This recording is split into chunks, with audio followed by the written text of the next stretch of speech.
بالله السميع العليم من الشيطان الرجيم. بسم الله الرحمن الرحيم.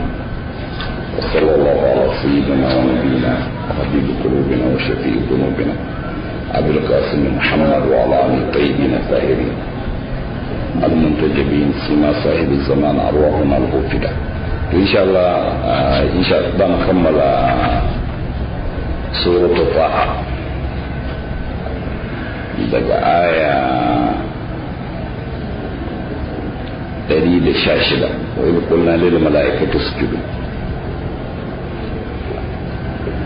Wannan yana da ta'alluki da abin da muka karanta ba ci gaban magana ne, mun da yanke ne kawai. A baya aya ta bai tana cewa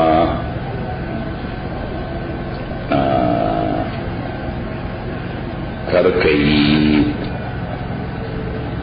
ayoyin baya suna cewa karka gaggawa wajen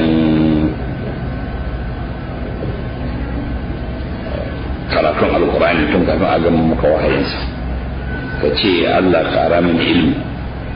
mun yi alkawari ga Adamu kafin nan ya manta ba mu sami azama tare da shi ba, azamar irada wato to sai da yake an kawo maganar Adam wanda aka masa wannan alkawarin na rashin, aka ce masa kare ci, ake masa wasiya kenan da kare ci wace itaciya sai ci, to sai aka kawo zancen shine a gaba. وإذ قلنا للملائكة اسجدوا وإذ قلنا للملائكة اسجدوا لآدم فسجدوا إلا إبليس أبى. tun yayin da muka ce da mala'iku ku sujada ga Adam duk suka yi sai Iblis ya ki. وقلنا يا آدم إن هذا عدو لك ولزوجك فلا يخرجنكما من الجنة فتشقى. sai muka ce ya Adam wannan wato Iblis nan kenan makiyinka ne da matarka, makiyinka ne wato ma'ana kai da matarka, saboda kar su fitar da ku biyun nan daga aljanna ya zama ka sha wahala, wata shi ma'ana ka sha wahala. Bayan kalmar shakawa ya kan fitowa da ko ma'anan wahala ko ma'anan tabewa ko ma'anan bacewa ga sunan da to nan da yana nufin shi bata shakawan Adam in ya fita aljanna shine wahala ka juya, tunda ayoyi na gaba masu nuna kana inna laka alla tajua fiha wala ta'ara. Tabbas ne gare ka wato tabbaci hakikan gare ka in kana zaune a cikin ita wannan aljanna ba za ka yi wata ba za ka tsaraita ba. kaga wato kenan kana cikin aljanna ba yunwa ba tsaraici, saboda abinci ga shi nan birjik, sannan kuma ga tufafi na haske su ma birjik. wa annaka la tazma'u fiha wa la tadha, kuma ba za ka ji kishi ba a cikin ita aljanna din, kuma ba za ka hantsatsa ba kai fama da hantsi rana, ma'ana ba za ka sha zafin rana ba. wato aljanna ba yunwa ba kishi ba tsaraici ba zafi, wato ma'ana lafiya kana mutukan kana aljanna din nan lafiya ne. sabani in kana doron kasa ne a nan kasa inda muke zaune a duniyar da muke, to lalle za ka sha yunwa don za ka ji yunwa sai ka yi aiki kuma ka ci abinci, sai ka sha wahala ka ci abinci. sabanin aljanna ana cin abinci amma ba domin ana jin yunwa ba, ana ci abinci ne kawai saboda daɗi, saboda kawai in an nishadu ana so a ci, amma ba a jin yunwa abinci a aljanna ko kishi. shi ma kan sha abin sha saboda ana da sha'awan a sha, sannan kuma ba a gajiya, amma kan yi bacci in an ga dama a matsayin nishadi, kuma ba tsare a tufafi na haske ado iri. to an ce ma Adam kana zaune aljanna lafiya da, saboda ka karka yadda wannan makiyin naka da kai da matarka kada ku yadda ya fitar da ku daga aljanna din nan. in ko har ya fitar da kai daga aljanna din nan to za ka sha wahala kai da matarka, ma'ana in kuka zo nan doron ƙasa to wahala ce. ووسوس إليه الشيطان قال يا آدم هل أدلك على شجرة الخلد وملك لا يبلى. sai shaitan ya masa waswasi ya ce ya adam in nuna sheka ga itaciyan dawwama da mulkin da baya tsofewa, balli kamar ya bala kamar daga kyalle tuba in ya rududdige ya tsofe sai a ce bala ya tsofe kenan ya rududdige. to mulkin la ya bala mulkin da ba zai kare ba kenan. to in nuna maka itaciyan dawwama wadda in an ci daga wannan itaciyan to ba mutuwa, za a dawwama ne ba mutuwa, sannan kuma za a sami mulki wanda mulkin nan kuma an dungaye kenan ba karewa. to waɗannan abubuwa biyu malam abubuwa ne ɗan adam yake son su bil adam a jinsin mutum mu yayan adam akwai mutum da son a ce zai daɗe da wama, sannan kuma a ce yana cikin mulkin kuma kar ya kare. to sai shi mai yiwa shi iblis ya riga ya san mutum da wannan sha'awan wa'annan abubuwa biyu, sai ya zo ce masa to ai kazan adam zai ce menene, sai ce wannan itacen shi to Allah ya hana ni, sai ce to ai ba wai ya hana ka ne saboda wani abu illa in ka ci ba za ka mutu ba, kuma in ka fara mulki kamar a bakara ma mana kuma rabbukuma an hadhihi shajarati illa an takuna malakaini, a wata kira'a malakaini mala'iku biyu kenan, to malikaini kuma sarakuna.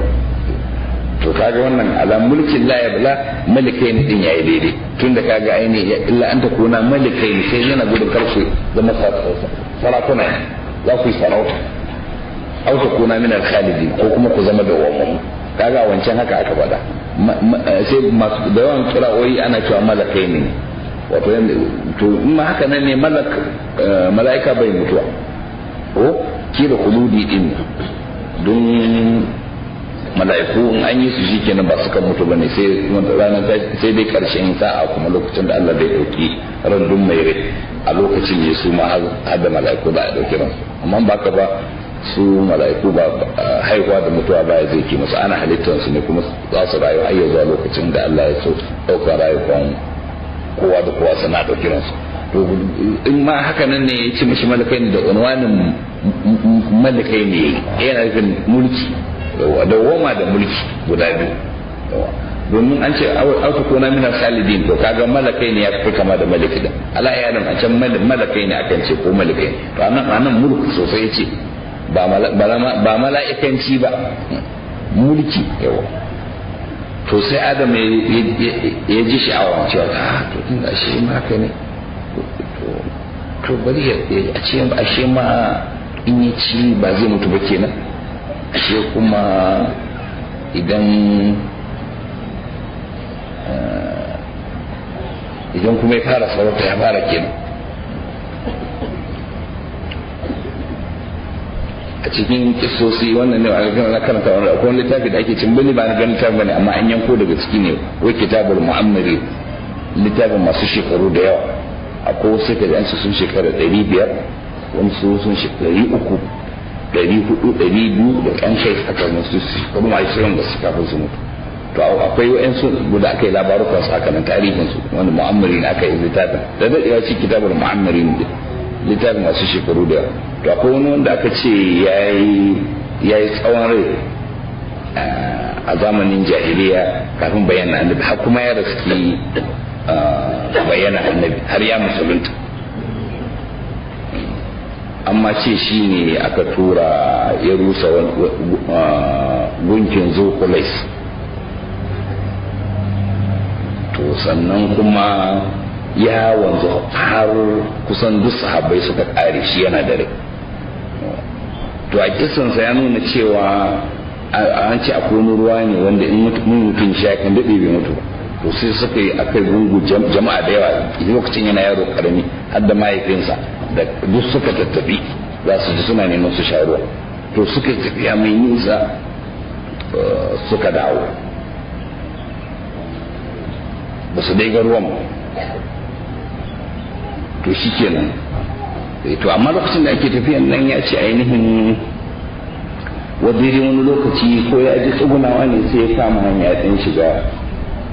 abin to kafin aka kawo sai kafila ta ɓace mishi bai gane ina yake ba yi ta tafiya ya kasa gane ina yake sai ya shiga wani wuri kamar jirage zai sun rufe wurin sai ga kamar dukkan dare yana ta tafiya to yana tafiya shi ne bai ga ina ne zai cimma bai ina ma yake tafiyan ba to har sai kishi kuma ya dame shi to ko sai ga wani ruwa na wucewa sai ya sha to ana nan yana ta tafiya da kuma sai fito sai ga sarari kuma sai ya sami kafila din ba mahaifin sai na ina ka shigo mana ta neman ka sai ce ai ya bace ka ci to ko ka daina ya ja baya daga kafila in ba ka wannan tafiya sai ka yi bace to shikenan suka je su garwa su garwa ashe shi wannan ruwan da ya sha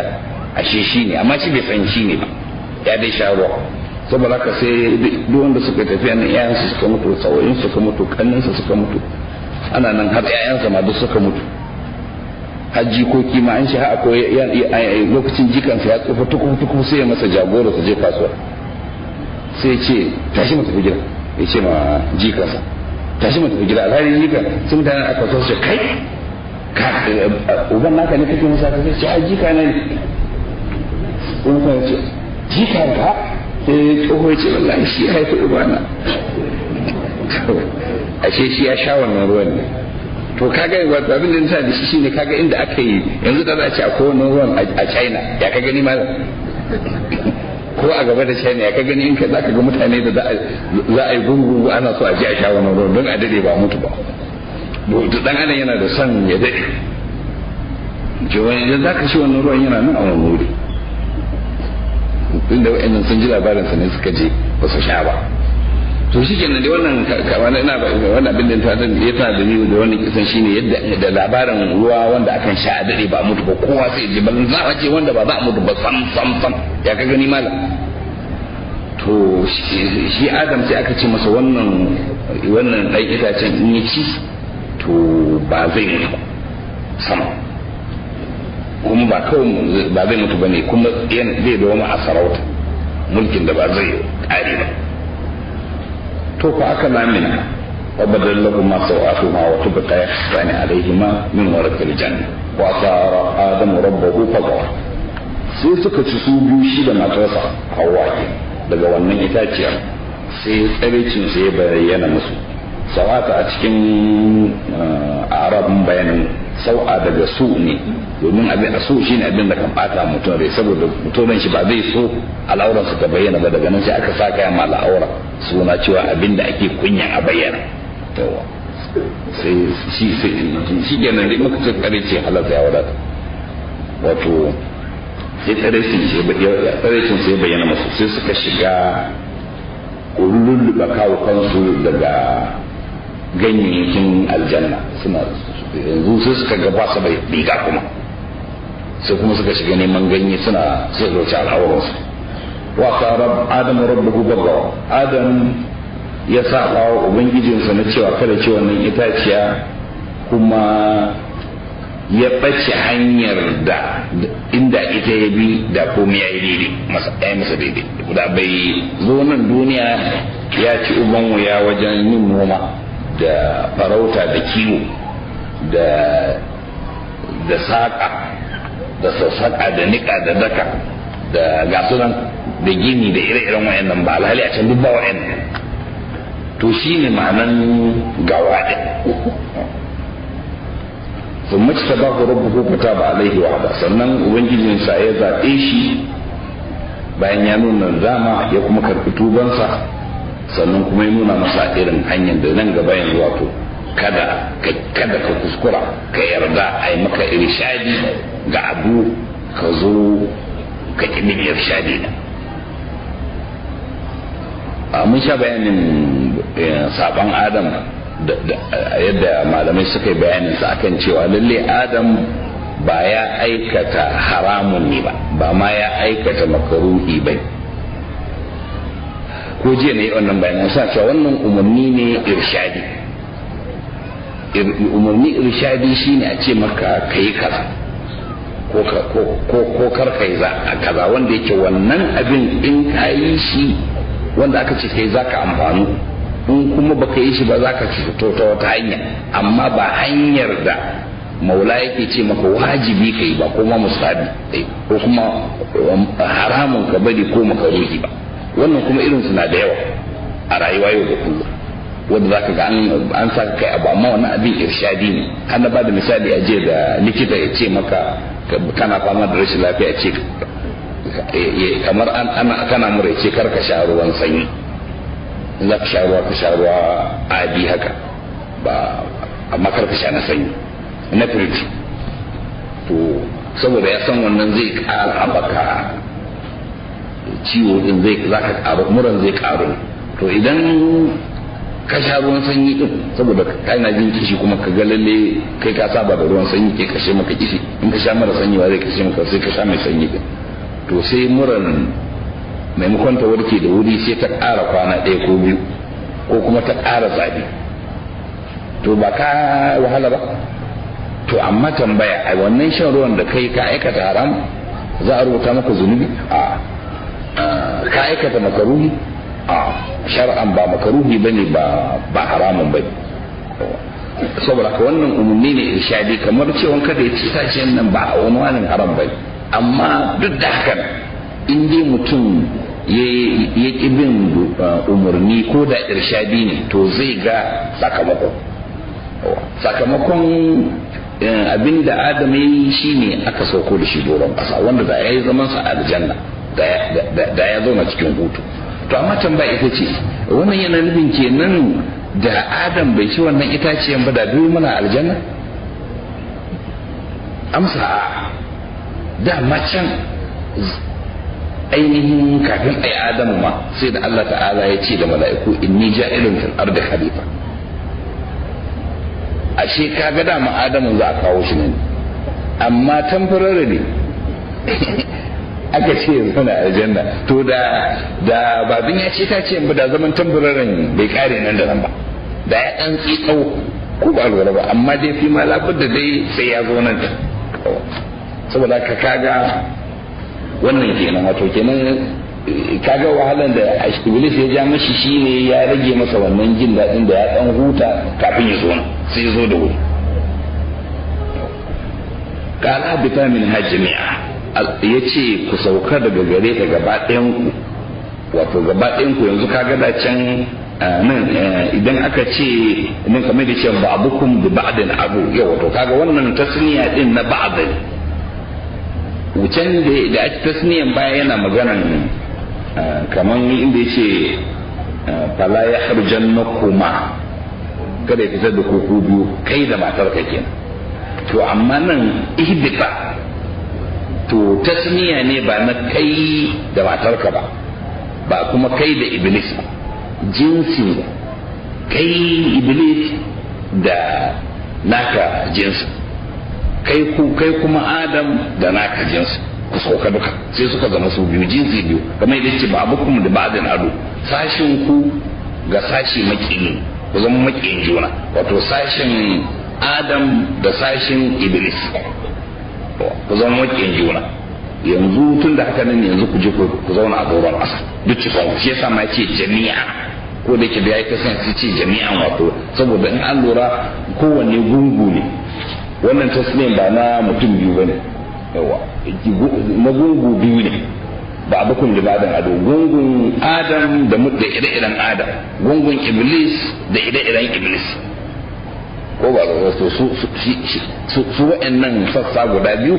to su ne aka ce musu to su biyun nan su sauka, wato mana su a sauko da su doron ƙasa. fa in ma ya ce yannakum minni hudan fa man ittaba hudaya fala yadullu wa la yashqa. to kaga ma wannan kaga maganan ana yi da duk wa'anda za su, da su wa'annan sassan ne na farko, da duk wanda za su biyo bayan. to duk lokacin da shari'a ya zo maku daga wuri na, to duk wanda ya bi shari'a ta ba zai bace ba zai taɗe ba. to ya shiga nan kaga ya fi shakawa din da aka ce adamu ya yi. na adam na zuwa ya ci wuya ne a cikin wuyan rayuwar duniya. shi wannan ko wanda in shari'a ta zo aka ce ga addini, annabi ya zo da addini, ga shari'a annabi ya zo da shari'a to wanda ya bi shi kan ba zai bace ba don ya bi shari'a kuma ba zai taɓe ba don ba zai shiga wuta ba shi ne ranar wato kaga wannan maganan ana yi da jinsin bil'adama ne da kuma jinsin aljannu gaba daya ko da ke an yi magana da adam ne da iblis da farko amma sai aka yi magana da jinsunan su in sun zo duk cikin su ومن أعرض عن ذكري فإن له معيشة ضنكا ونحشره يوم القيامة أعمى wanda kuma duk ya bijire gabarin tunatarwa ka ambatona da zai zo ta hanyar harshen annabawa to yana da rayuwa kuntatacciya wanda za a kuntata masa ke wannan wace rayuwa ce kuntatacciya din an ce wani shiru yawmal qiyamati amma kuma za mu tashe shi ranar alkiyama makaho wannan ya nuna ita ma'ishatan dankan dinnan kafin hashar yawa kafin hashi to kafin tashin kiyama wa yanzu rayuwa ke kafin tashin kiyama guda biyu ne da nan na doron ƙasa da kuma na kabari yawa kaga ma'ishatan dankan dinnan a nan doron ƙasa kenan da kuma a kabari wasu kan ce kabari kawai nan yana cewa ainihin wato rayuwa dankan daika ko da ko sun ga kansu ko kuma mutane sun gansu a cikin yalwan rayuwa ma'ishatan dankan ko da su suna ganin wadata ne da kuma yalwa domin al'amura ƙarshensu ne ake al'akari da yawa aƙiba ƙarshe in kana hukunta al'amari yadda in yi kyau in ya kasance ƙarshensu ya yi kyau ina amfanin kyan farko munin ƙarshe aikin bai da ma'ana yawa to kamar da Allah ta'ala ke cewa wala tu'jibuka amwalukum wala auladukum innama yuridu Allahu liyu'adhibahum biha fil hayati dunya wa tazhaq anfusuhum wa hum kafirun kada dukiyoyinsu da 'ya'yansu su burge ka su baka sha'awa kaga cewa sun wani matsayi Allah yana son ya azabta su ne da wannan dukiya da 'ya'ya a rayuwar duniya ya shi wannan su shagaltar da su ga su wani abu ne saboda suna da dukiya suna da yaya ko muka tabbatar da yayan nan jama'a mabiya to kuma ran su tafi ce suna kafirai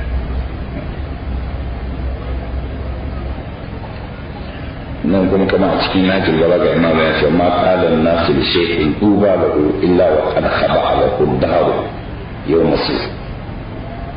mutane ba su taba ce ma wani abu madalla ba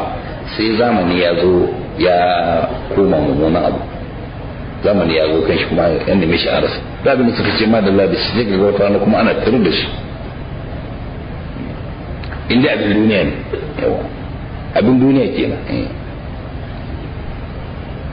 to kaga ma'ishatan dankan din nan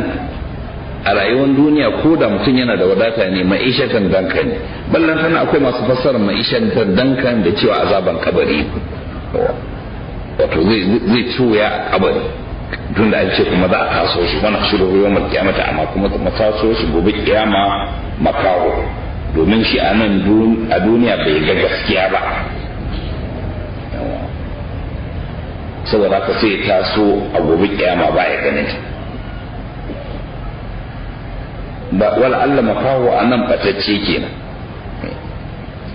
qala rabbi lima hashartani a'ma wa qad kuntu basira yace ya ubangiji me yasa ka tashi da ni makaho alhali da ina gani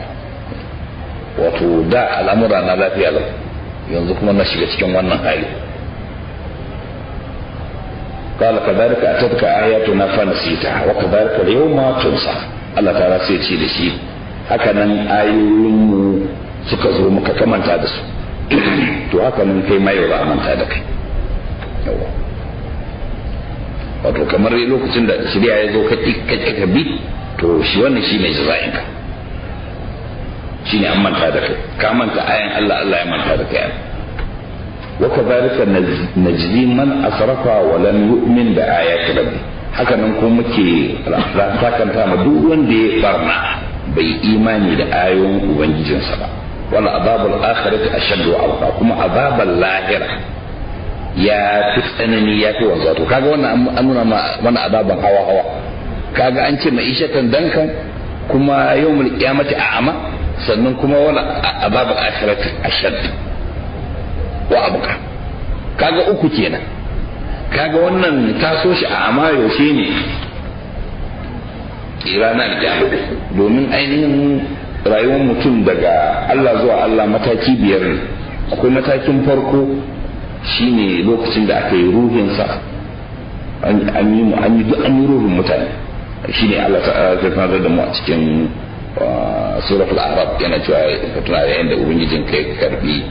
alƙawarin Adam baki daya, ya shaida musu kansa ya ce ba ni ne ubangijin ku ba, suka ce haka ne. kaga nuna duk alamun zarra din nan duk gaba ɗaya mu muna alamun zarra kai zance ainihin animal arwa, duk ruhin mutane an daga an yi, sannan kuma shi ne akan hura shi a jikin tayi a cikin uwa a ɗauko ruhi ɗin asa. to amma ruhin yana kaga an daga an yi ruhi yawa, kaga da in kaga an yi mutum an haifo shi da mace akwai shi kafin haife shi, akwai ruhin yanzu sai a rayuwar ta duniya sai aka shi ne mataki na biyu, sai aka yi shi tayi a cikin uwa, sannan kuma aka fito da shi jariri tun yana cikin uwa ake horare in ya kai wani mikidari, ba da yin tayin ake hora mushi da sai 43 sana a horare turan ne da ɗauko a sato yanzu ya auri gangan jiki, to yanzu ɗabi'an gangan jiki zai shafe shi har a haife shi yana jariri har ya girma har ya hankalta har ya abubuwan da zai yi kuma ga sunan hada na hun najidai ne dai sai wanda ya saba kuma an nuna masa hanyoyi gaskiya da ƙarya an ce ya zaɓi ɗaya. wani lokaci yana son gaskiya ɗin amma baya son ya bi, yana son ya bi ƙarya ne, sai ce ita ƙaryan ita ce gaskiya, sai ta bi amma da wani yana bin gaskiya, yana roƙon wani kansa. saboda haka in ya gama rayuwarsa ta duniya to sai ran da mala'ika ya zo zara rai to an gama mataki na biyu, matakin gwaji kenan ya ƙare. to sai mataki na uku shine tsakanin mutuwa da tashi, shine aka mashi kinaya da kabari ba yana nufin ramin da aka haƙara aka sa mutum ba, ana nufin inda aka aje ruhi, shine ake ce makoman barzakh, wato tsakanin mutuwa da tashi. to mutuwa mai ce mutuwa, ana kashe ran ne ko ana zara ran ne? ana zara rai ne, saboda haka ran an zare shi yana nan ko bai nan, to kaga shi yana nan shi. mutuwa ita ce rabuwan rai da gangan jiki, saboda haka ran yana nan.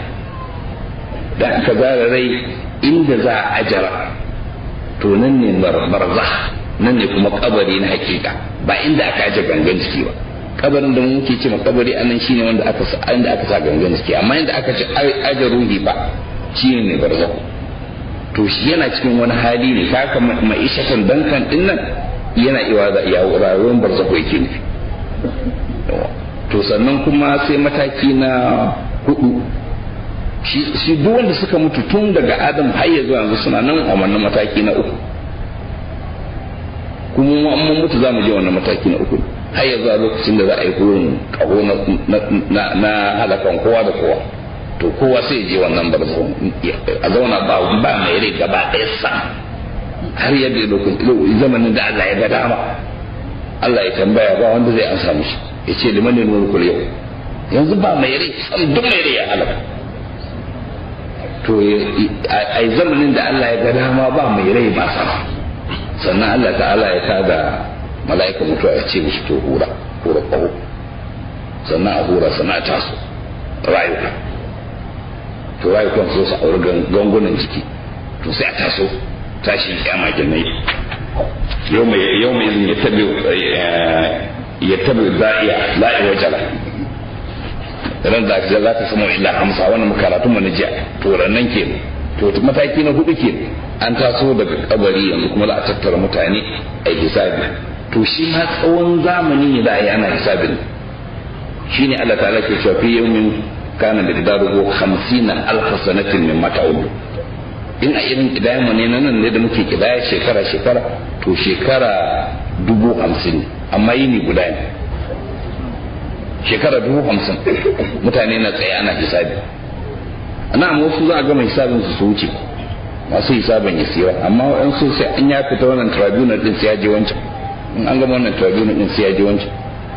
Shekara 50,000 na din na yana na ana mashi hisabi saboda mintin rayuwarsa duk zai accounting din aka kuma kwabon da ya mallaka sai ya yi accounting din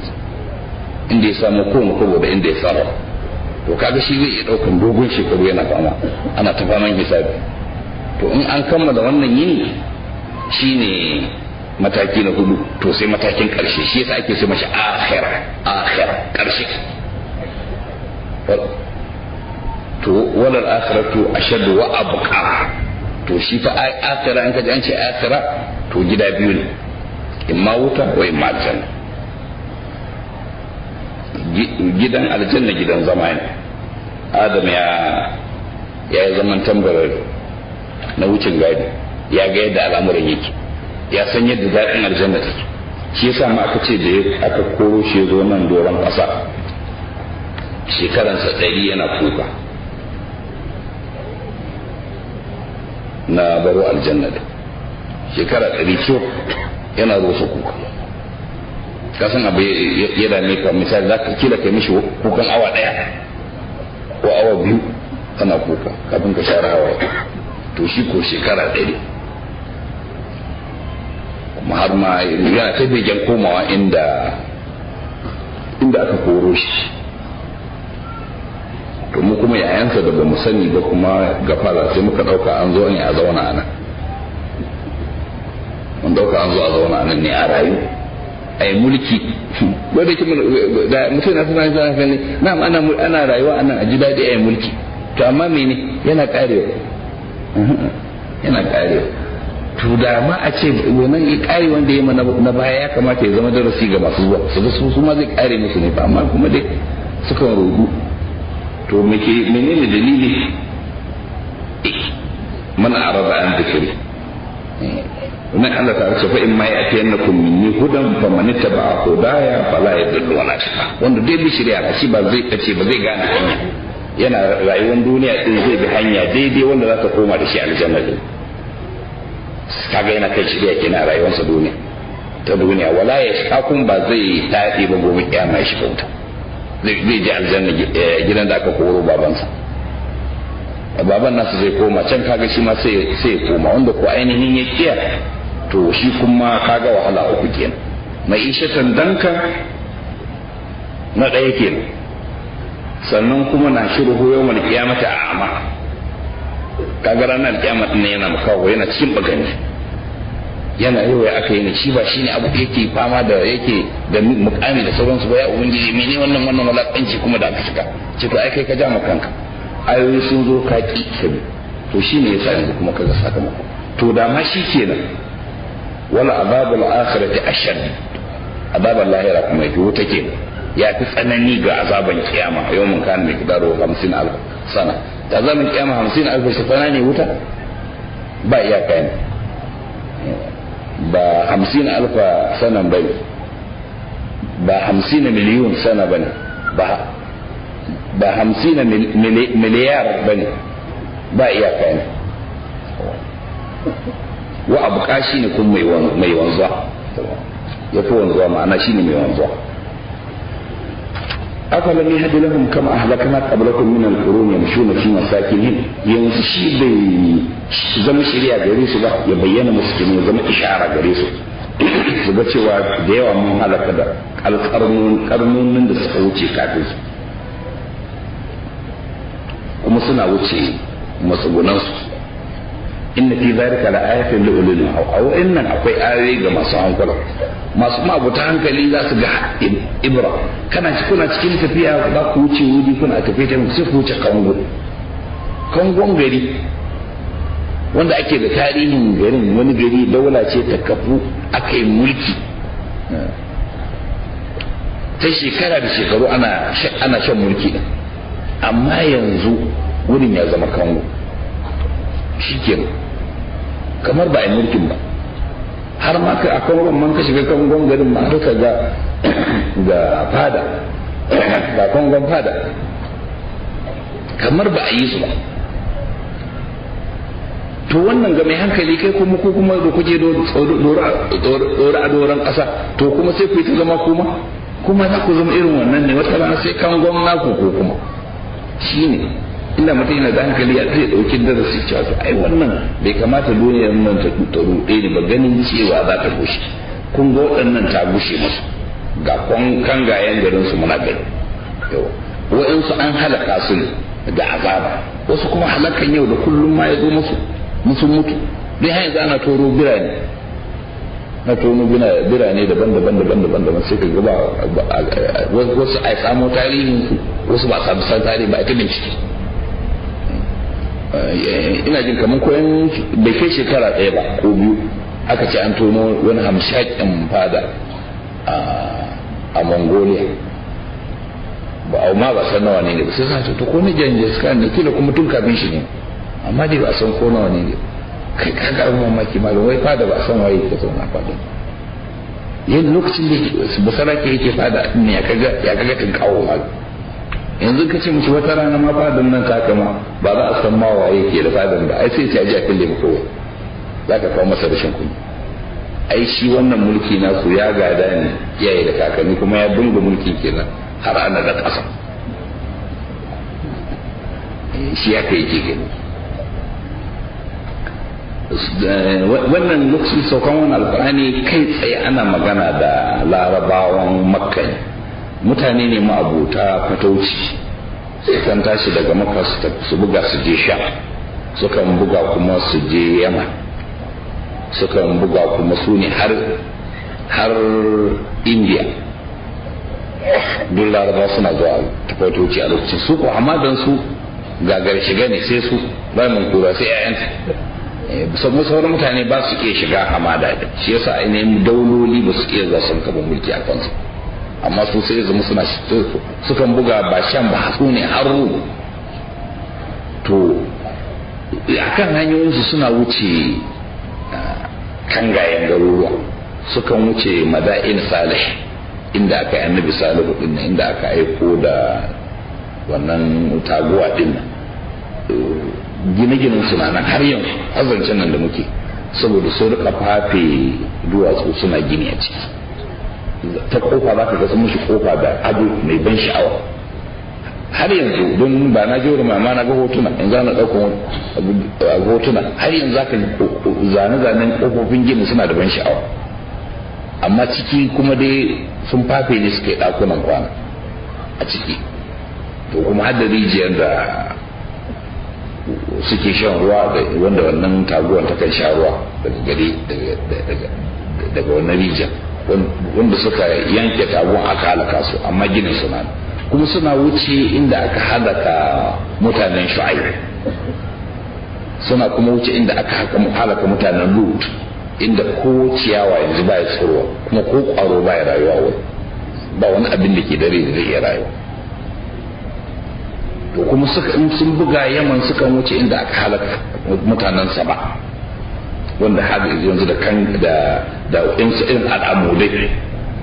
da suka faɗi haka alaman manya-manyan gine-gine, al'amudai manya-manya irin ginshiƙan nan da aka tokar manya-manyan gine-gine amma da su sauko a rugurguza su, sukan hadar mautu, sukan ji hadar mautu wanda shi ma akwai inda mutanen adu suka zauna. kasunan duk wurare da yawa suna wajen wucewa su ga wayannan al'ummu ne suka zauna amma an halaka su. to shi yasa ma alqur'ani ake ta bada labarin waɗannan domin su zama darasi gare su tun da sun sani, inda annabi zai ba su labarin wayansu al'ummun da aka halaka kamar ya ce Pompidou,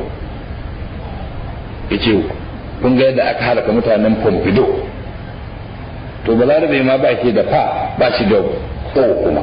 sai a ce me ne kace annabi ce Pompidou, sai su fashe da dariya, sai su wai kaji wani abu wai Pompidou.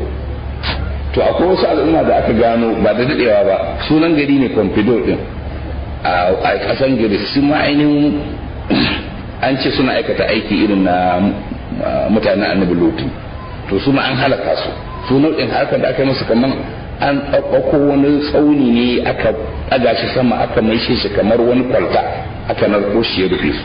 Yanzu an tono ne sosai aka ga duk gaba ɗayansu suna nan tsaf, har ma mutum iyalin gida suna kaka mai hannu juna su rubuke, a kuma samu sun ci gaba sosai har suna da central water system a wancan lokacin, yau shekara 3000 da suka wuce. Suna yin toilet wanda gaba ɗaya ko na kowane gida zai bi ta bututu ne fita can bayan gari. To an sun kai gayan ci gaba a lokacin, amma sai gashi sai daga baya ne kwana aka tono ana ta nazari a kai, kusan ba a bada labarin, musamman labarin su. To kaga da misali annabi ya bada wannan labarin, mai mutanen Laraba za su yi ta dariya su ci abin na kamata tsuniya ce. To sai ana gaya musu wanda suke wucewa su gani, ko ba zara su suka san sun aka hanyar su ta zuwa Sham suna wucewa, hanyar su na Yaman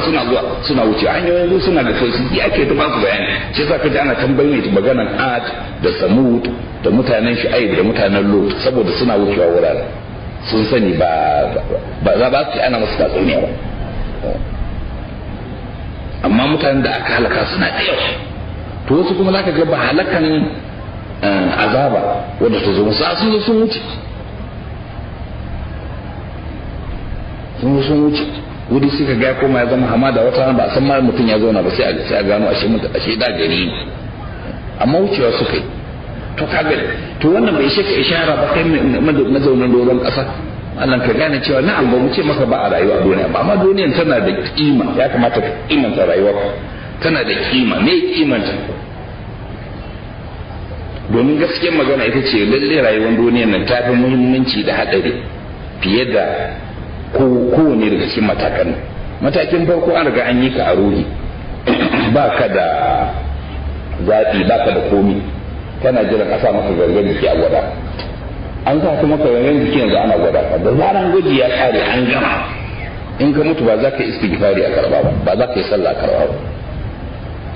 ba za ka yi sadaka a karba, nan ma za ka yi sadaka ma da mini kila ce istighfari zai yiwu ba za a karba ba, amma ina kai ina sadaka. Ka taso zika wa kabari kana da mini, in ka taso na cewa maki ana wannan na ji ana fira da sha din Iran, an sa shi firan a wani tashan talabishin da Ingilishi, ya yi Ingilishi, sai yake cewa shi abin da zai bari kawai shine tarihi, in ba haka ba me zai dauka zuwa kabarin shi banda guntun kyalle fari. Sha ka san wani shine ka rika kashe mutane, to gashi ko ya ban mu nan tare ana ta tsine mishi albarka. Kina tsammanin sha bai yarda da lahira ba, ya ce abin da zai bari gado shine tarihi kawai. Yace amma kabarin sa yace me zan dauka zuwa kabari sai dan guntun farin kyalle. To guntun farin kyallen ma kasa za ta cinye shi. Sannan fatan jikin ma kasa za ta cinye, kasusuwan ma za su rududdige, kaga duk ka tafi da komai bike. To kaga kamar shi a wurinsa yanzu abin da zai bari tarihi, yana son lisanin sidqin fil akhirin sai bar lisanin su'in fil akhirin. Yanzu ana tsine masa albarka, ya zama kuma izatan ligairi a cikin masu da wala taj'alni izatan ligairi. muka roƙi Allah sai Allah karka samu zama wa'azi ga yan baya. In ka zama wa'azi ga yan baya kai wato kenan taka kayi muni sauran su gani, yemin ka ya kama ruwa yake na kama wuta kenan, in yemin ka ya kama wuta sai yan wasu gani mu gebu da sai su tsaye ruwa su samu nasu ga ne. To kaga wa zai fata ya koyar da mutane su sa ruwa a gemun su? Wa zai fata shi ya zama shi ne zai zama darasi ba wasu? To waɗannan da suka wuce sun zama darasi, amma da ulul haka masu hankali, don abu ne wanda yake kasan duk wa'azin da ake mana an sarrafa ayoyi alqur'ani, amma kana da ina in duniya nan to rufe masa ido ita kawai yake gani, ba duk wa'azin da kake mishi ba gane yake. Allah ta'ala ce wala la kalimatu sabaqat min rabbika lakana lizaman wa ajalun musamma. Da ba duk kalmar ubangijinka da ta riga ta gabata ba ya kai wannan manzo,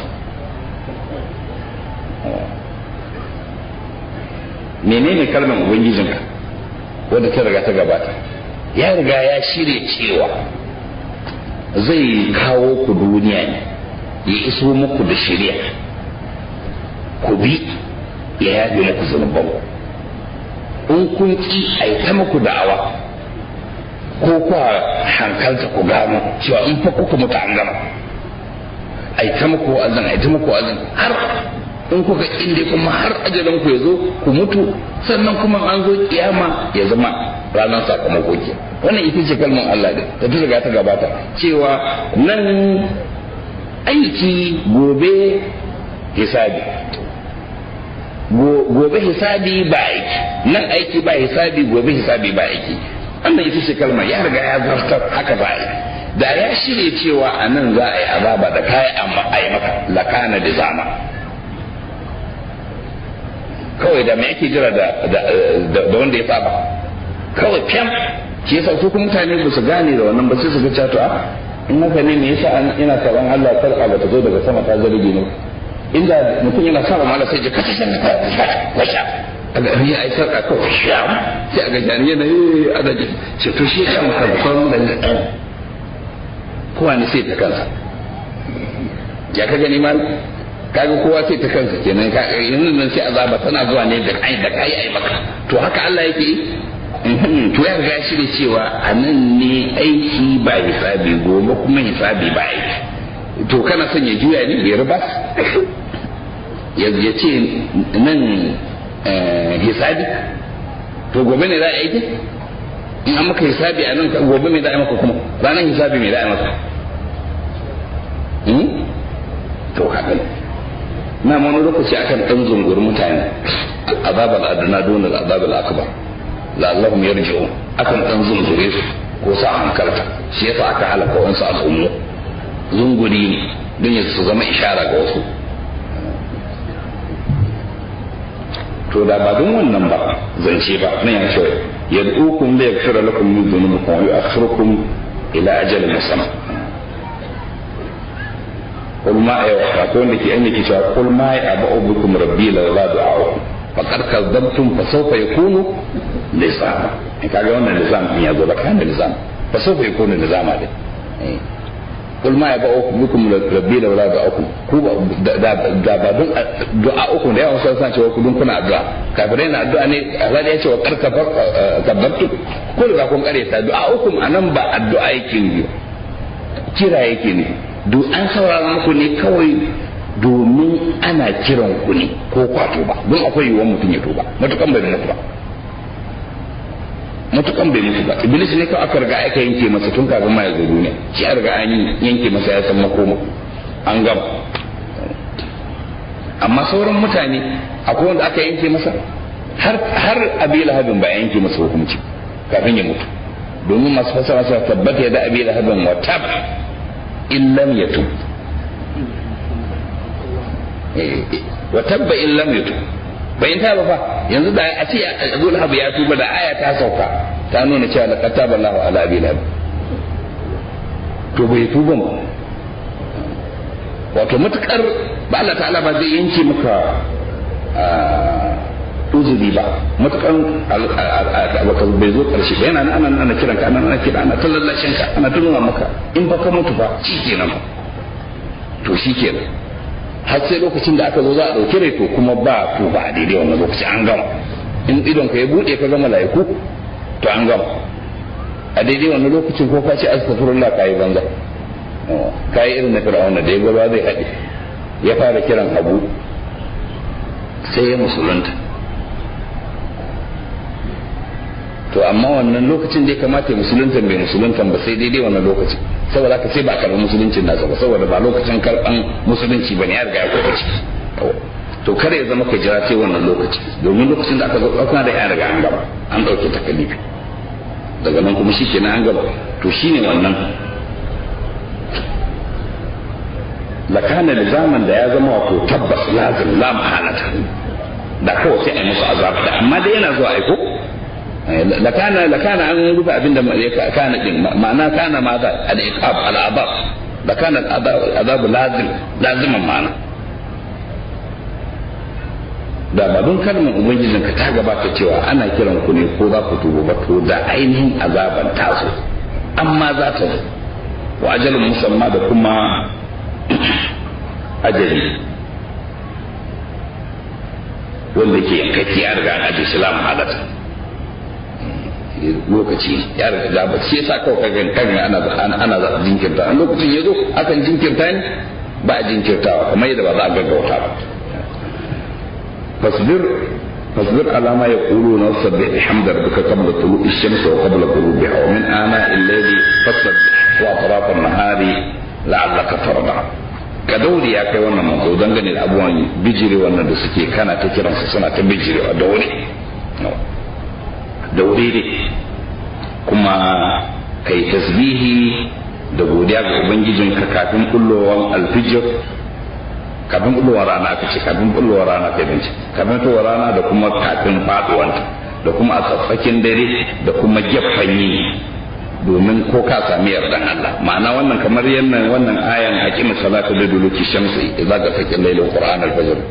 yadda ya nuna lokutan sallah guda biyar amma sai nuna su a uku kawai nan ko ya kaga ya nuna abu da duluki shamsi kaga rana ta fito salatul fajr kenan wa qabla ghurubiha sallar al-asr kenan ana al-layli magriba da isha kenan atrafan nahari azhur kenan zawal ne Allah ta'ala ya ce musu tarafin nahar gefen yini domin in ka lura da gefen ɗaya gefen da na farko da na ƙarshe za ka ga shi kama a tsakiya ke ka gane wato kaga shi ya zama gefen ce sai kaga ya zama gefe biyu kenan kun ga ce a farafan nahari ne ko a faraf kaga ya zama gefa daban da ba gefe ɗaya bane in ka duba shi in ka ɗauko daga farkon yini zuwa tsakiyar yini ya zama gefen ƙarshe na wannan in kuma daga ƙarshen yini zuwa wannan kuma ya zama gefen farko na wannan saboda haka sai ya zama gefen yini ko ba lura ba kai wato ya zama ƙarshen rabin yini da kuma farkon ƙarshen rabin yini ba ya zama gefe biyu ba to shine a zuwa ke ko ka sami yarda ana mana sai da amsa salawat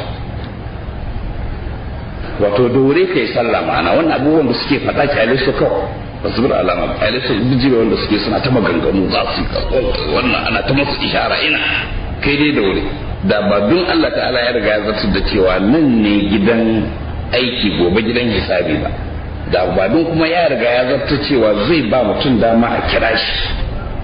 har sai idan ajali ya zo masa a yi masa hisabi ba da ba a jira komai ba da sai a yi kawai a manya-manya ta kare suna yi a yi musu ba shi kenan ba wala ta duddan na'imaka ila ma mata'ana bihi azwajan minhum zaharatal hayatid dunya linaftinahum fi kada ka miƙa idanuwanka ya zo abin da muka jiyar da su daɗi da shi na dukiyar kayan duniya azwajan minhum muka dangogi daga cikinsu da muka jiyar da wato dangogin kafirai ma'ana kafirai daban-daban gungu daban-daban ƙurayshawa ne mushrikan ƙurayshawa ne yahudawa ne nasara ne su ayi da su wane su dattawa ne waye da duk dangogi ne to karka damu da irin kar idan kai ga abin da muka azurta su da shi da harakar hayatin duniya furannin rayuwar duniya ado kawan duniya tarkacen duniya masu ban sha'awa gine-gine ne abubuwan hawa ne tufafi ne abinciccuka ne menene ne su ne kawa linafti na kumfi dun fitine su a ciki wannan jarabawa ne an jaraba su da kayan duniya ke tarkacen duniya wanda su yake roƙon su suke ganin kaman wannan dawwama ne kaman ɗaukaka ne kaman shi kenan ko za biya rai tsab wa rizqu rabbika khairun wa abqa arzikin ubangijinka shi yafi kuma shine mai wanzuwa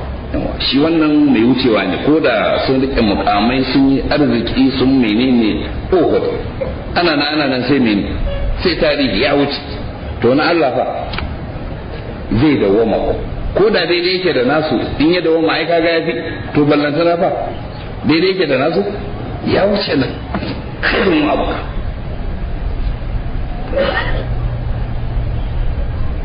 kaga wancan ashaddu wa abqa wal azabul akhirati ashaddu wa abqa kuma wa rizqu rabbika khayrun wa abqa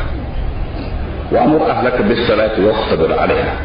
la nas'aluka rizqan nahnu narzuquka wal aqibatu lit taqwa kuma ka umurci iyalanka da sallah kai ma ka daure akan ta wannan nasiha ce Allah ke ma manzansa kuma har wala yau darasi ga al'ummarsa. Da yawan mutane za ka ga su za kula da sha'anin addini amma ba su damu da iyalansu ba. Abin da ya dame su daga wajen iyalansu shine sun yi hidima. In gogon ya dawo daga masallaci sai ce an yi to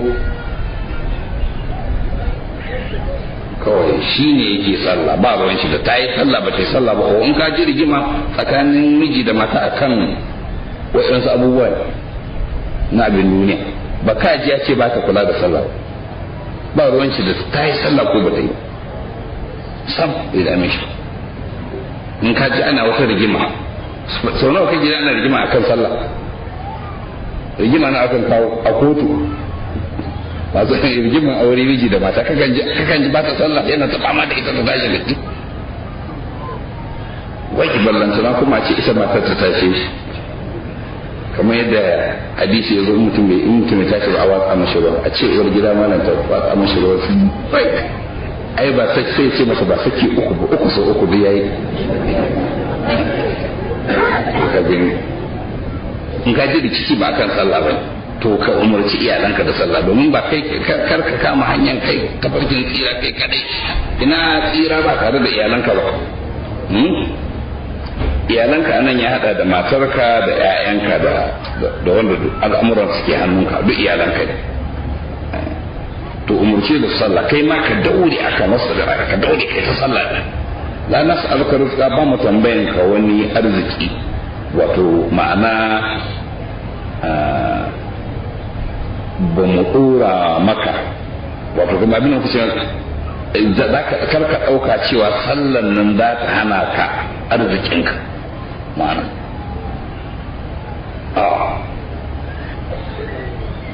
duk da haka arzikinka yana wajen Allah ne ma'anan la nasu alukar rizqa wasu kan ce ba su kan fasara shi da cewa ba mu ce ka ba mu wani abu mai Allah yake bukata daga mutum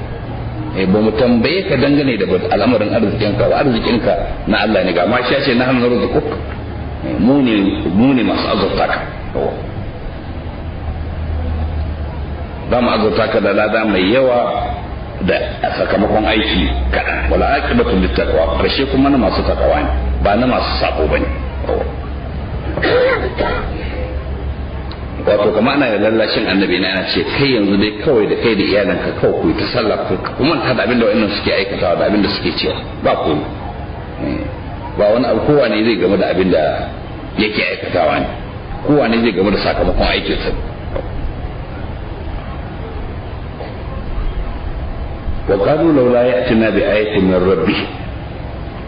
suka ce kuma to me yasa bai zama da aya daga ubangijinsa ba su mushrikan qurayshawa kenan suka ce to ai lokacin da Musa ya zo wajen Fir'auna ai ya zo da sanda tana zama maciji Isa kuma yakan raya matattu to kai ina naka sandar ka wurga ka zama cijiya mu gani ko wani abu mai kama da haka wato mun sha karanta wannan kama a cikin suratul Isa mun kawo irin yadda suka ce ba za mu imani ba sai kai mana kaza amma ba ku kai ma ba za mu ko ma ka hawo sama din ma sai ka zo da littafi kai ma sai mun taba kai ma duk da haka ma ba za ka gashi nan dai wato ma'anan aya anan wanda mu muka kirkiro muka kakaro muka ce ai mana an ba haka ba ai aya manzo Allah ya zo da aya amma su ba wannan suke da bukata ba ayan da ya wuce hankali ai magana na hankali in aka maka magana na hankali ka gane ai ya wadatar saboda kai mutum ne kuma Allah fifita ga da sauran halittu da hankali to balantana wannan lokaci namu da ake tunkaho da ilimi to kuma sai aka yi maka magana da ilimi ai ya wadatar kamar ka ce ne to ka kawo abin da muka gane to kawo wanda ba mu gane ba ina hankali a wannan mun gane wannan abin da kai gaskiya ne to kawo wanda ba mu gane ba to sai ka ce to wannan ayoyin na kawo masu hankali ne to ku menene a kawo muku na mahaukata yawa tun da an kawo muku na hankali ai ya wadatar, na kawo maka na hankali ka hankalta ka gane ai ya wadatar, me kuma kake nema a kawo maka na mahaukata ko wanda ba su gane, na jahilai wanda ba su daidai, a nuna maka wani abu wanda ba su gane ce ban gane ba ko annabi ne shi tun da ba ka gane ba wannan ai wauta ne, ya kamata ka gane ne ko to shi ne Allah ta'ala ke ce masu a wannan atihim bayyana kuma fi safar ura bayanan abin da yazo a shafukan na farko bai zo musu ba, wato sakon da ya je ma annabawan da suka gabata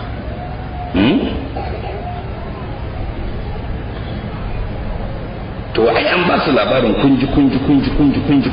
abin da ya faru, wannan bai wadatar ba, ai ya wadatar gashi shi kuma irin wannan manzon nan da ya je musu shi ya zo muku kuma ga bayani da gani shi, to me ya rage kuma wato sai abin da ya zo ya je ma wa'ancan na halaka su ma ya zo musu kenan.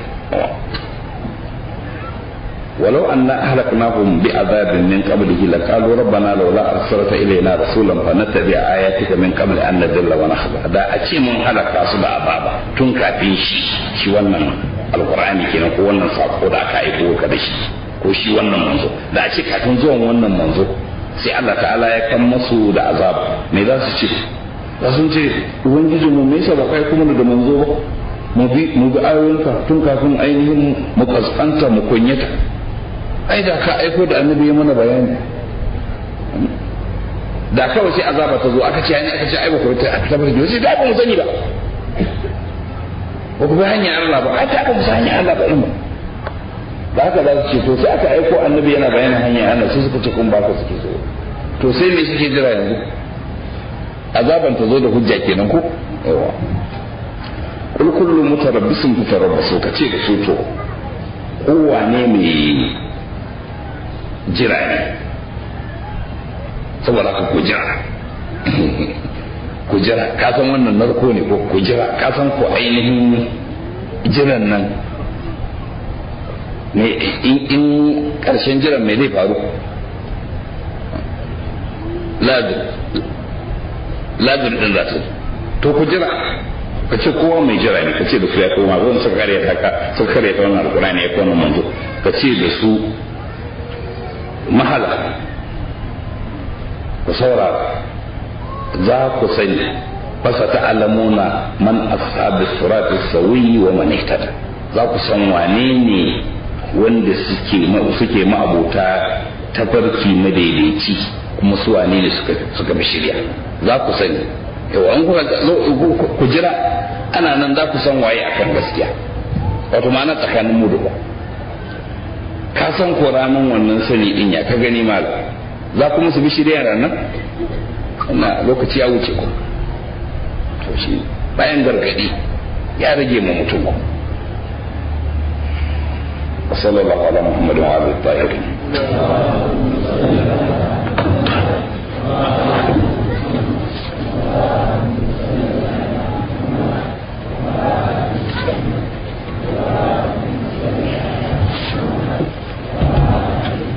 insha Allah mun zo ƙarshen suratu Taha, kuma anan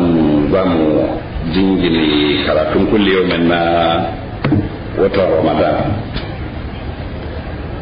wanda muka fara tun laraban farko kafin kama Ramadan ɗin, kuma wannan shine laraban ƙarshen insha Allah mun aji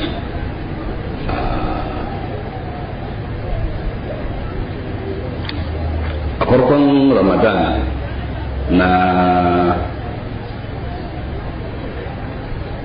wannan shekarar da ma wasu shekarun baya duk nukan ɗan yi mana da wasu gargaɗi, ban san ko yakan je kunnuwan mutanen da ake yi domin su ba, ko a wannan farkon wannan Ramadan din na yi wannan magana ɗin nake cewa idan Ramadan ya kama ya zama al'ada a wannan ƙasa akan ta yin tafsirai, wannan an daɗe ana yi shekaru da yawa ruruwan da suka girma suka cewa sun wayo sun san ana yin tafsiri a lokacin da ya taso na sa ana akan ce mishi ma jalalai ne, saboda jalalai ne aka rika karantawa a sauke tun daga farkon sura ɗaya ba ka farkon bakar har zuwa ƙarshen da yake ya kare da fatiha ne nasu da fatiha to shi akan bi kuma a karanta komi da ya faɗa a fassara saboda galiba yakan zama mutane sukan je su kamar a unwanin ma ɗalibai ne galiba ɗalibai suka rika zuwa da littattafansu a zuwan dama za ga ana tafiya da alƙaluma da tawwada saboda ana tafa min yan gyare-gyare wasu ma tafsirin nasu rubutun hannu ne da wuka aska haka wanda akan dan kankare a dan gyaggyara rubutu in an samu kuskure a rubutu to kuma za ka ga an taso kamar an taso juma'a to amma yakan zama a gari mutum ɗaya raka yake mutum ɗaya raka gani yake a gari to ana nan wasu kuma sukan yi a gida sukan mai tsakanin almajiransu da iyalansu ko da bai kai kammalallen alkur'ani ba ma ta yassara ko da a ce suna yin rabin alkur'ani ne a wannan shekara mai zuwa su cika shi ko kuma suna ko ma ta yassara ne to a wani ɗayan wani shekaru na mutum wajen kamar shekaru za mu iya cewa sun kai kusan 40 tun na yi cewa tun 71 to tafsiri ya ta ci gaba ana mutane suna tattai to har ma ya zama zubar gada ya zama yanzu ko ina ana tattai wani ke cewa ma ya ga masallacin gidan mai ya ga wani yana tafsiri walalan ka zo shan mai sai ka dan tsaya ka ji mata ya sara sannan ka tada motar ka kai gaba to ga sunan haka kuma akan sassawa a rediyo a ce kun saurari tafsirin malam an baki bude to yanzu kuma ku saurari yanzu ga sai za a saurari malam ha mai kususuri kun saurari malam mai carbin salati to ga kuma shek mai gafaka kun saurari ga sunan da aita sai aikin kenan to ba mu ce tafsiri ba kyau ba mu ce ba shi da kyau ba ala'ayi abin da muke so shine yana da kyau a karanta mutane alkur'ani su san ma'anar shi amma ya kamata a girmama alkur'ani na cewa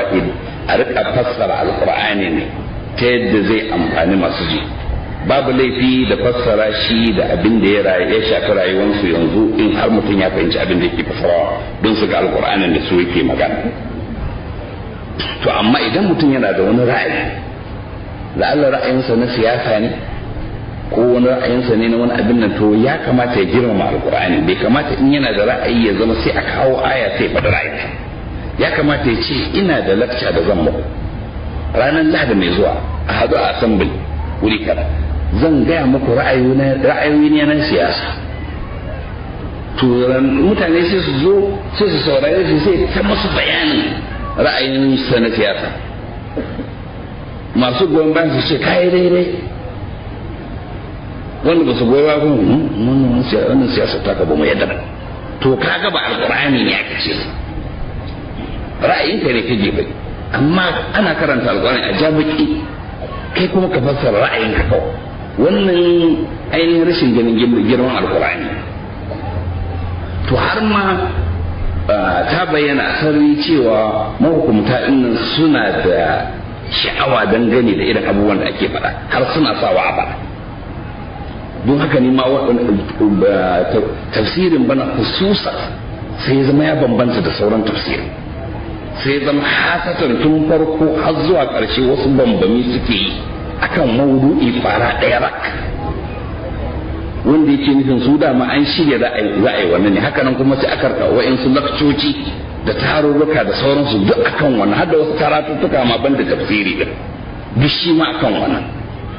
to sai muka mace a shedu an sa su ne to abin ma har ya zama arha har ma ainihin wasu jami'an tsaro ma suna iya sawa a yi musu tafsiri su ce ga abin da za a faɗa to sai zama har hudubobin juma'a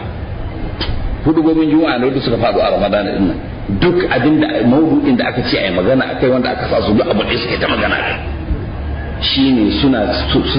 ta magana ne kan shi kuma suna cewa a kashe su ne don in hukuma tana da program na kashe shi a kuma ta zaɓi 10 ƙarshe na watan ramadan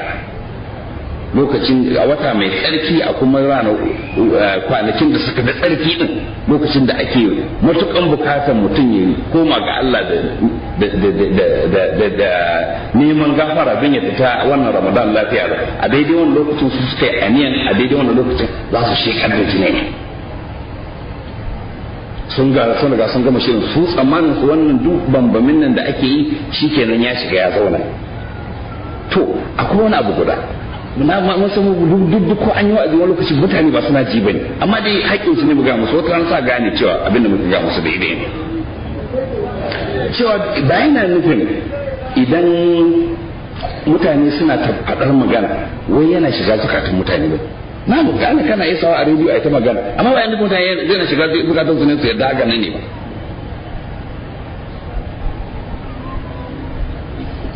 Abin da ya fi muhimmanci shine mai ke shiga zuciya ya zauna kuma ba an kaga abu ya taso haya don kai shine officially wanda aka yi da shi aka san shi aka yake sai zama shine ladan zaunan ne ba. Allah ta'ala yana cewa fa amma gabadu fa yadhhabu jufaa wa amma ma yanfa'u an-nas fa yamkusu fil ard. Dangane yana bada misali dangane da in ana kamar aka narka zinariya ana sa kayan ado da shi za ka ya tashi da to kumfan zinariya nan fu sai bi iska ana nan shi mai amfani shi ne zai zo amma in ya tashi nan kamar da gaske kamar zinariyan gaske amma na kasan shi ne saboda haka idan ka kana dogon kana haya ne haya kana gani zai bi iska ne bai zauna ba. Gaskiya ita take wanzuwa ita kuma take shiga zuciya ta zauna da ba yana nufin kuma in kai baka ga abu ba ko baka yadda an ji shi ba to yana nufin shi kenan ba a ji ne ba. Sun ɗauki mataki akan muna mu tafsirin da muke yi saboda mun iya kokarin mu ga cewa alqur'ani muke fassara ko da ke gajeren fassara muke don amfanin kowa da kowa. Akwai fassarar da muka yi don ɗalibai na karatu na daban wannan ba muna yi ku don kowa da kowa ya ce bane amma ɗaliban su kan shi akan dan tsawaita magana musamman kan hakikin kowane abu da aka rawaito a ga inda aka samu shi wanda in irin wannan ne zamu yi anan zamu bata lokaci amma kan yi kokari ne anan ya zama alqur'anin nan ya zama wa'azi ne gare mu da muke jin shi ta yadda in mutum ya tashi daga tafsirin zai tashi da jin wani abu wanda zai amfani shi a rayuwarsa. A bara wancan da muka aje tafsiri in wannan nayi magana nake cewa to naji a Ramadan din nan da ya wuce an mutane sun ta maganganu sun kai hadda kiran suna da jafa'i iri muka ce to shikenan wannan nasu ne su ne suke halin su faɗa haka ba su ji rabi da gare mu ko da sau ɗaya. Kuma wani abin da muke gani shine masha Allah ko daidai gargado su ya rage mutane su yi hukunci.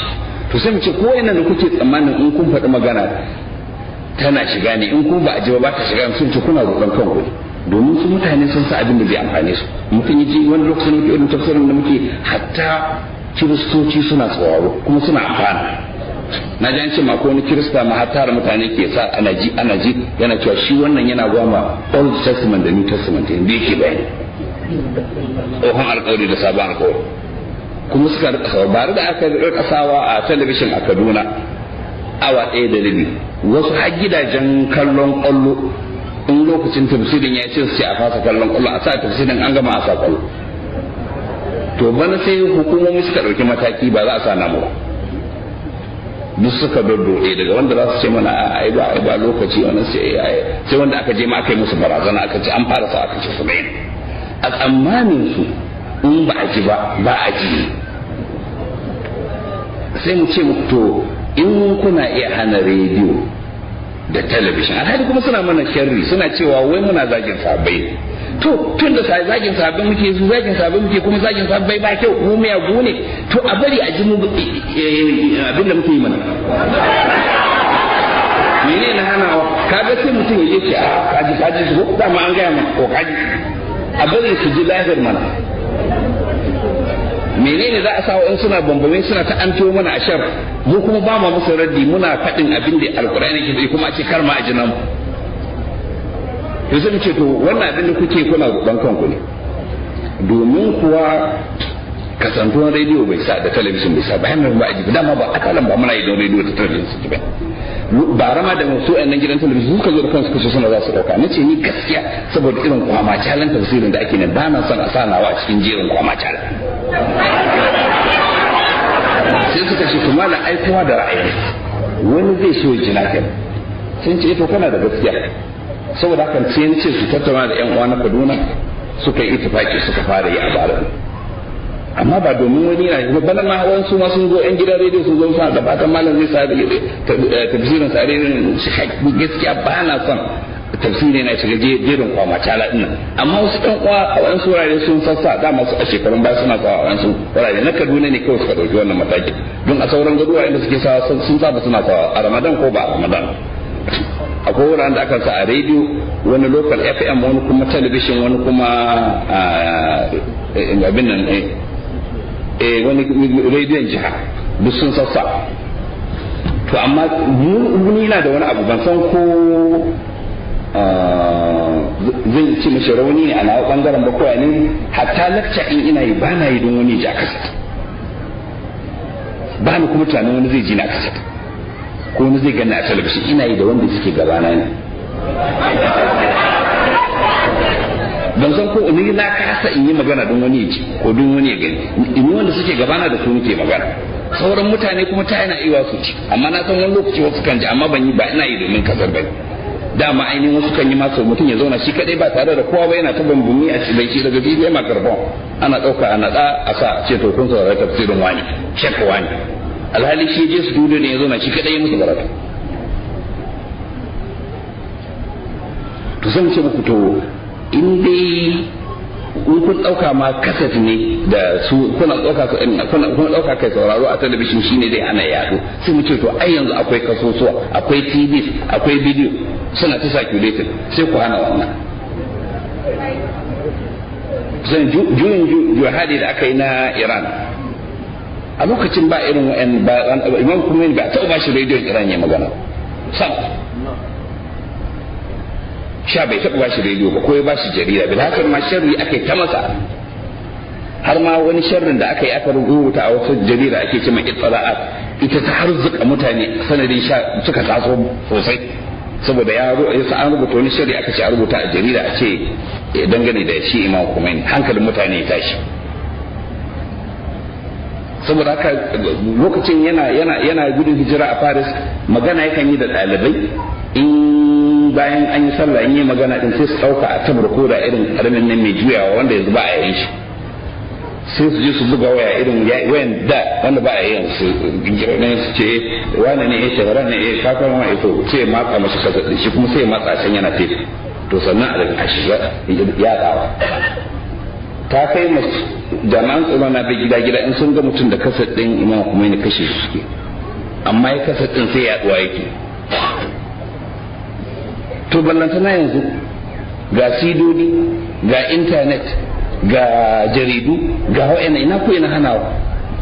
in za ku iya hana wannan to in rana ta fito ku danna ta ku ci an fasa rana magariba ne ma in kuna iya kuma in ba ka ganin abu ba yana nufin ba shi bane wani da a lokacin ranar yau sha da nke bayanin wannan cewa su sun ɗauka suna na jimina in masu farautar da suka biyo ta in ta je ta sami sun kuru ta tura kanta wai ta ɓoye ke ga jikin ta ƙato a waje su ne wai ba a ganta ba tunda ba ta ga masu farautar ba wai ba su ganta ba kenan su to irin shi ne mahukumtan ƙasar nan suke wai in ba su ga abu ba shi ne yana nan a ƙarƙashin ƙasa yana nan a ƙasa a zukatan mutane hatta taron mu suna ganin in taron mai yawa shine zama taro in ba shi ba mu ke to in muka yi taro kuka ga mutum miliyan guda sun taro zuwa can sai ba ku gansu ba suka watsi kashe gari in muka yi taro ko mutanen da muka yi in ka zo kashe gari ba za ka kowa ba to duk mutanen sun mutu ne ko sun nutse a ƙasa ashe da ka gansu dama sun zo suna nan kenan ashe ma'anan abin yana nan tare da su ba taron ne ya mai shi ba dama akwai shi sau haka a ce yanzu a ce mutum kai ya zama tafsirin ma yanzu an ce maka kaji ka ce kaza ne ka san ba kana fasara alqur'ani bane ke ce kaza a tafsirin ka ce kaza a karatunka. To duk shirin dai shine yanzu ya tabbata cewa zuwan ministan harkokin wajen Isra'ila da ya zo shi ne ya zo nan suka tattauna wai an yarjejeniya tsakanin Najeriya da Isra'ila kamar da suka ce wai ciniki ko me za su ba mu oho ba abin da Isra'ila take da shi. Ana cewa zo ma yin noma ne noman wani gonakin Palestiniya ne ba Yahude yana Rasha yana zaune ya zaman kashe wando a cikin shi yanzu akwai gona a zo a harbe bai Palestiniya ya kwaci gonan a bashi ya noma fulawa akwai kasan turawa a sayar shine noman da suka iya. wai za su akwai za a ci na kayya da su ne komai da ka sani duk loman da ba Yahude ya kai bakinsa a Isra'ila to da jinai na wasu ne gumin wasu ne su ana daukan ɗawainiyar su ne nan ne kawai inflation kasa inflation in yi tsanni akan ce ya zama 10% ko to nasu yana 300% har 500% inflation ba economy da ba da ma'ana irin na Isra'ila. Rashin aiki ya yi yawan gaske a tsakankanin ke za ka biya biliyan sun kudaden da mu anan muke fama da talauci muke matukan bukatansu a matsayin abinci su kuma za a ba su kuma me za su nan za su koyar da jami'an tsaron mu ne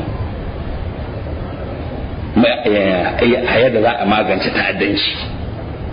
kun san menene ta'addanci? Musulunci. wane ne dan ta'adda? Musulmi. tun da Amerika ta fara yaƙi da 'yan ta'addansu ba ta taɓa zuwa wata ƙasa ba sai ƙasar musulmi. Iraq ta je da Afghanistan da Pakistan da ina duk inda suka je suna yaƙi da ta'addanci ƙasar musulmi ne kuma musulmi suke shekar da jini ne. Yanzu haka zancen nan da muke akwai Yahudawa suna nan a jaji suna koyar da sojojinmu ko da ke sun yi dan break suna koyar da su da za a biya. To cikin wannan sharuɗan koyar da suna koya musu yadda za a yi mugunta irin muguntan da suka yi a Abu Ghraib kurkukun Abu Ghraib a Iraq irin shi ne suka koyar da Amerikawa. Akwai wani Sheikh Abdulkarim Ubayd wanda aka tsare a kurkukun Isra'ila lokacin da suka ga hoton Abu Ghraib mutane ta mamakin an yi mutane tsirara an yi musu ana ta musu walaƙanci iri su mutane duk abin ya yi shokin ɗinsu ba kaɗan ba. Shi ko sai ci ai wani abin da muke gani a kurkukun Isra'ila kullum muke normal ne kawai kuma lalle kafin su mamaye Iraq sai suka tura jami'an tsaron su suka je Isra'ila suka yi course. To yanzu ma munan ma za a tura jami'an tsaron mu su je su course kuma su ma za su zo nan su koyar. Kwanan nan zaka ji an fara gidajen toca da cin mutuncin bil'adama. Za abin da Isra'ila za ta ba ku ne ko kuma ku kwashe kuɗaɗe. To ni wannan yarjejeniyar shi abin da za su mabai daga cikin yarjejeniyar shine suka bukaci a kashe alzazzaki. Sosai kararar in black and white cikin condition ne ma sai sun kashe alzazzaki. Su kuma gwamnatin suka zauna suka shige shirin yadda aka shi. Ne in da ganin ki cikin kowane wace irin kowane irin mutane ne don Allah. Har yaushe kuka zama wawaye dolaye banzaye ta yadda wani zai zo daga wata ƙasa ya ce ku kashe mutumin ƙasan ku mutanen ƙasan ku kashe sai kuma ku kashe musu kawai mujarradan sun ce ku kashe a ina ake haka nan wani wawan basara ke ne wani zai zo ce mishi me kake so ce kashe mutanen ƙasan ka sai zai kashe su ce mu wani ya kashe mana ba ga Lebanon ba ga Hezbollah lokacin da Colin Powell ya tafi Lebanon wani lokaci yana minista harkokin wajen United States a gaban Lamil Lahut shugaban Lebanon Kiristan ya ce masa Hezbollah sun zama gwamnati a cikin gwamnati bai kamata a ce a cikin ƙasa akwai ƙasa tana da wata gwamnati a ciki ba ya kamata a kawo sai mene Lahut ya ce masa ya ce kowace ƙasa kowace al'umma tana da gwaraza kowane na alfahari da gwarzonsa nace yace kuma wannan ɗabi'a ce yace har ku America United States of America kuna girma gwarazon to mu a nan Lebanon gwarazon mu su ne Hezbollah wannan da ka sha mamaki Kirista ya faɗi wannan to wallahi a Najeriya mu ne gwaraza ki ko kaso ballantana ma ina ma da masaniya akan cewa wannan taro ne sosai jami'an tsaro suka yi suka ce sun bincika duk kungiyoyin da ke kasar nan ba su ga wanda yake tunanin makoma mai kyakkyawa ga kasar nan ba sai wannan harka saura kowa yana tunanin kansa ne kawai mai zai samu mu kuma na tunanin gyaran al'umma ne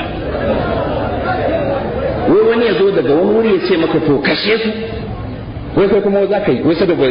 yanzu da Allah ne ya aiko da su sauko da ya ce a kashe ba za su yi ba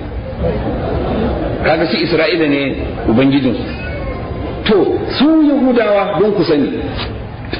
daban suke jinsi ne daban da Larabawa Isra'iliya daban Larabawa daban ba ƙasa ɗaya ne ba kuma suna da tare ba ne kuma su Isra'iliyawa sun zo ne daga Amerika daga Rasha daga Ingila daga Faransa daga Balkan daga ina ne suka tattaro suka kwace ƙasar mutanen Palestine suka karkashe su duk inda suke zaune nan sun kawar da mutum birane da ɗauka ne suka zauna kuma ko yanzu ba ana cakuɗa ne a matsayin ƙasa ɗaya ba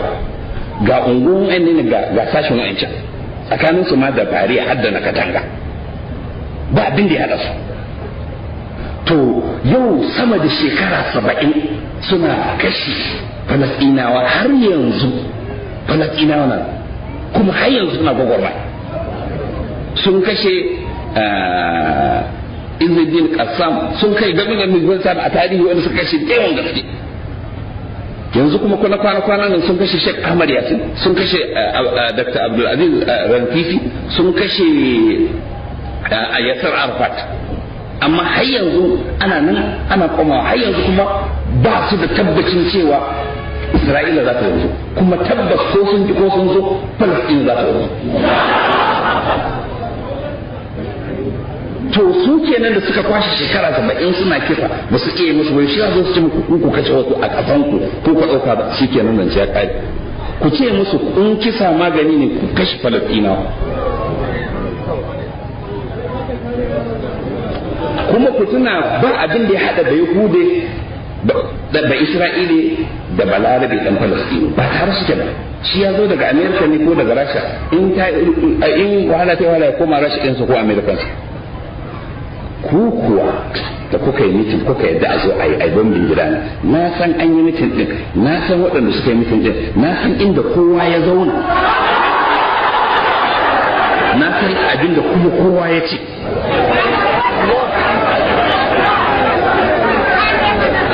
ku tuna da ainihin alal misali zan ce ma ɗaya daga cikin akwai mutum ɗaya mai ba shugaban ƙasa shawara kan sha'anin tsaro shine kawai za mu ce mishi shi ba mai uniform bane ko da yake a kan gwamnati sauran kuwa ma'aikata ne na security masu uniform da marasa uniform yanzu da zan ce ma wani jami'in ɗan sanda ko IG ne shi ko kwamishinan 'yan sanda in ce ina maka addu'a Allah ya sa ka mutu kana ɗan sanda zai ce ina son shi zai ce kana mai kai makina ne fatansa shine ya ritaya ga aikin ɗan sanda ba ya gawo mai na aikin nan sana ba haiko mutu na aikin nan sana haka ma kadar ka koda shugaban kasa ne nace ina maka addu'a Allah ya saka mutu kana shugaban kasa zai ce ba na san shi fatan da yake shi ne gama shugaban kasan shi ya koma garin su to in ka gama aikin jami'an tsaro ko gama aikin siyasan ka ina za ka mala garin ku za ka zo ka zauna a gidanku ko ka zauna kai naka da iyalanku kai ne kuma ka ba da umarni a kashe wani kai ba ina barin shi bai hudu bai da hasara yadda ba bin shi kai za in ce ko ka za ka gama aiki in kana ganin kai gagaro ne yanzu za ka je garin ku ka zauna kai ma da iyalanka ka sa an yi bombin gidan wani kai sai ka zauna lafiya da iyalanka ko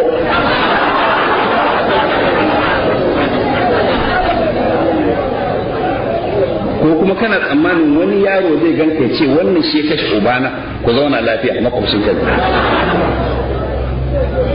wannan wauta har ina su ba su da asara Isra'ila ba su da asara ko kashe mutanen ku ba su da asara amma ku za ku yi asara a kasan mu tare muke kasan mu ɗaya da ku jinsu mu ɗaya kakannin mu ma guda da ku sannan su ko ne za a umarta ku zo ku kashe to sai mu ce wannan wauta har ina da a ce wai wasu akwai masu cewa kar a yi minding consequences ɗin ke cewa to lallai da za a ce ga kaf shaƙe da guba in ka sha za ka mutu sai ka ɗauka ka sha kana da hankali bayan da ai mutum shi zai ɗauki action baya tunanin consequences su sun san akwai consequences amma ba a kansu ba amma kai akan ka za ta ƙare Allah ya ƙare wa'azi in ya so ku yi in ya so ku yi, amma dai mutum ya daina mafarkin cewa zai yi karkashe mutane ya zauna lafiya, ya daina wannan mafarkin. Ko zai kashe iyalan wasu shi ya zauna da nasa iyalan lafiya, ya daina wannan mafarkin, ya daina wannan mafarkin. Ba dai a kasar nan ba, kuma a wata ƙasa ne, ba dai tunanin cewa zai kisan kai ya zauna lafiya ba, don kawai mujarradin Isra'ila. To abin da zan ce muku shi, ku gaya ma Isra'iliyawan da suka yi muku cewa ba ku isa ku kawo gaya mana condition ba. In za mu yi ciniki ba ni gishirin ba kamanda, in ba za a yi ba halas, amma ba yadda za a yi ku gaya mana abin da za mu yi a ƙasar mu halas. In kuma kuna ganin Isra'ilan lallai kuna jin tsoron ta, duk abin da ce za ku yi shi kenan, to sai mu ce muku to ga fage ga mai doki. Wani abu mamaki, wa'annan masu bambamin ban yi magana dangane da su, sun ta bambami, sai kuna ko a bambamin wa'anda kuke sa su yi magana kuma sai kuka sa wawaye, sai suna tona muku asiri. Wani wawa ranar da ta wuce ya ce ai gashi nan alhakin sabai ya kama su, Isra'ila ta sa duk abin da ke su. Kun ga wato Isra'ila na tara sabai ke wauta iri ne. To shiri da wawa sai je gari yana faɗa. To ala halin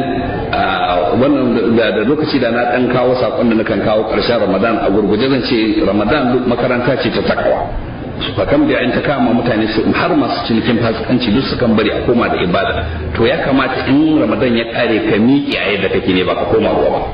ba kawai kuma da kamar Ramadan kana jira ya kare ne ka fara zunubi ba. Ya kamata kuma ka koma ga Allah da tuba. Ba mun san ba za a miƙe da ayyuka kuma yadda ake a Ramadan ba, saboda an ƙara ƙaimi musamman a goman ƙarshe, amma dai a yi ɗin ƙoƙari dai a kamanta, kar a bari gaba ɗaya. Insha Allah, da fatan Allah ta'ala ya karɓi ibadodinmu, ya yafe mana zunubanmu, ya ji kanmu, ya ji kan iyayenmu da iyayen iyayenmu, ya ji kan malamanmu da malamanmu, ya kyautata ƙarshenmu. Allah mai sarki ga mu lafiya da zama lafiya, ka kiyaye mu da kiyayen ka kare mu da karen ka taimake mu da taimakon ka shiga tsakaninmu da makiya na gida da na waje. Allah mai sarki muna roƙonka ka kyautata tarbiyyan ƴaƴanmu, kuma ka sa gabanmu ya zama yafi bayanmu. Allah mun sarki ka ji tausayin mu, kar ka kyale mu a cikin wannan mawuyacin hali da muke ciki. Rabbana atina fid dunya hasana wa fil akhirati hasana wa qina adhaban nar. Allahumma qul lana, Allahumma arhamna, Allahumma thabbit aqdamana wa thabbit aqidatana wa aslih ذات بيننا وألف بين قلوبنا واهدنا سبل السلام ونجنا من الظلمات إلى النور وجعلنا الفواحش ما ظهر منها وما بطن وبارك لنا في أسماعنا وأبصارنا وقلوبنا وأزواجنا وذرياتنا إنك أنت التواب الرحيم. اللهم إنا نشكو إليك فقد نبينا صلواتك عليه وآله وغيبة إمامنا وتظاهر أعضائنا وكثرة عددهم وقلة عددنا وتظاهر الزمان علينا ووقوع الفتن بنا. صلى اللهم على محمد وآله وعنا على ذلك بفتح منك تعجله ونصر تعزه وسلطان حق تذكره ورحمة منك تجللنا وعافية منك تلبسنا برحمتك يا رب العالمين. اللهم إنا نرغب إليك في دولة كريمة تعز بها الإسلام وأهله وتذل بها النفاق وأهله وتجعلنا فيها من الدعاة إلى طاعتك والقادة إلى سبيلك وترزقنا بها كرامة الدنيا والآخرة. اللهم ما أنكرنا من الحق فعرفنا وما أوردتنا منه فحملنا وما قصرنا عنه فبلغنا وهدنا لما اختلف فيه من الحق بإذنك فإنك تهدي من تشاء